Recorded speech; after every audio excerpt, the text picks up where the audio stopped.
My thesis film in college was about this. Freshman year, I was in a bar. I was 18 and my card was declined. And this like 45-year-old woman sat next to me. She's like, oh, what's up, baby? Do you want to come outside and smoke a cigarette with me? And I was like, oh, yeah, like, sure. So we go outside. So we're sitting there and she's like smoking. And she was like, well, do you want to come back with me? I'll pay for the ride. I'll pay for everything. Like, I'll send you home later. I was like, sick. I'm about to have sex with an older lady. It's just like the movies. I'm about to get my tuition paid for, have a sick view of the city. So we get in the taxi. I'm like, so where we go? Like Soho, Upper West Side. She's like, nah, the Bronx. And immediately she's like yelling at the cab driver. She's like smoking a cigarette. And he's like, oh, you can't smoke in here. And she's like, fuck you. We get out of the taxi. The taxi drives off and I realize that I left my phone. And she's like, don't worry. I'll pay for it to come to my place. She's like, I'm going to go to the bathroom. Do you want to smoke? And I was like, yeah, I'll smoke. So she sits on the toilet. I looked in the sink of the bathroom and there was a turtle in the sink. Is this a real story? I swear on my life. Now she's smoking. And I'm like, that's a weird pipe. And so I'm like, what is that? She's like, oh, this is like the best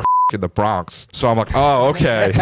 Now I realize she's not pissing. She's either shitting or just enjoying the seat. So she's smoking on the toilet. I'm like, hey, do you have another bathroom? And she's like, oh, you could just go in the tub. It doesn't matter how big you are. You're gay anyway, right? And I was like, what? I'm like, do you know why I'm here? I thought this was going to be like The Graduate or like I was going to find a sugar mom. At one point, she's like, they used to call me the 5-pounder because my vagina is really heavy. She's like, when I'm done, I'll stand up and you could feel it. I was like, oh, that's okay. Finally, she's like, let's go to my bedroom. We're sitting on the bed. And one of the photos was this dude sitting on the bed I'm sitting on, kissing her on the cheek. And I'm like, who's that guy? She's like, oh, that's Darnell. He's like the biggest drug dealer in the Bronx. He's like the kingpin. She's like, he's like why I have the best.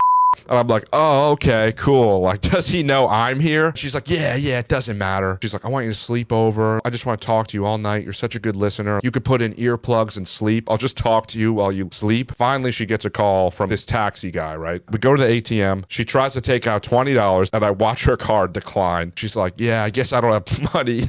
And I'm like, what? So she's like, just go grab it from him. I run to this taxi. I just hop in it and I'm like, dude, drive me out of here, please. And he's like, there's a woman on the phone. Like, how do I know this is yours? And I like unlock the phone. I'm like, see, it's mine. And he's like, oh, all right, I guess. And now she's calling him, screaming, like, bring him back here.